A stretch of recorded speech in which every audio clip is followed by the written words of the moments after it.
కాశ్మీర్ వెళ్ళాక డల్ లేక్కి, షికారా రైడ్కి కంపల్సరీగా వెళ్తాము, వెళ్ళాలి కూడా. ఎందుకంటే ఈ లేక్లో పెట్టిన టూరిజం అట్రాక్షన్తో పాటు కొంచెం కాశ్మీరీ లైఫ్ని కూడా దగ్గర నుంచి చూస్తాము. ఒక చిన్న షికారాలో స్టార్ట్ అయ్యాము మనము. ఒక 8 పాయింట్ షికారా ఇది. అంటే మనం దారిలో 8 పాయింట్స్ని దాటుకుంటూ వెళ్తాము. ఇక్కడ నుంచి నేను మీకు క్లిప్స్ చూపిస్తాను, ఎందుకంటే ఫొటోస్ తీసాను అనమాట. బ్యూటిఫుల్ లొకేషన్ ప్లేసెస్, మీరు లొకేషన్ చూస్తూ ఉండండి, అలాగే నేను ఎక్స్ప్లెయిన్ చేస్తూ ఉంటాను మీకు. మనకి ఈ రైడ్ మొత్తం 1 to 1.5 hours పడుతుంది టైమ్. డల్ లేక్లో బోటింగ్ అంటే జస్ట్ న్యాచురల్ని ఎంజాయ్ చేయడం కాదు, అలాగే మనకి ఇంట్రెస్టింగ్ విశేషాలు కూడా తెలుస్తాయి.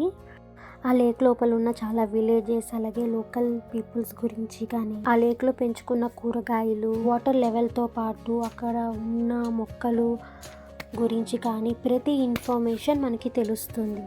వన్ మోర్ ఇంట్రెస్టింగ్ ఏంటి అంటే ఇక్కడ ప్రతి వాళ్ళకి బోట్ నడపడం వచ్చు, చిన్న పెద్ద అందరికీ. మనం సరదాగా బ్యాగ్ పట్టుకుని రోడ్డు మీద ఎలా నడుస్తామో అలాగే ఇక్కడ బోట్ వేసుకొని సరదాగా బయటకు వస్తారనమాట. డల్ లేక్లో ఈ ప్లేస్ని ఫ్లోటింగ్ మార్కెట్ అని అంటారు. ఇప్పుడు చూపిస్తున్న వ్యక్తి వచ్చి మై బోట్ డ్రైవర్. టోటల్లీ నాకు ఈ బోట్ చాలా special experience. And thank you so much for watching my video. Like and share and subscribe.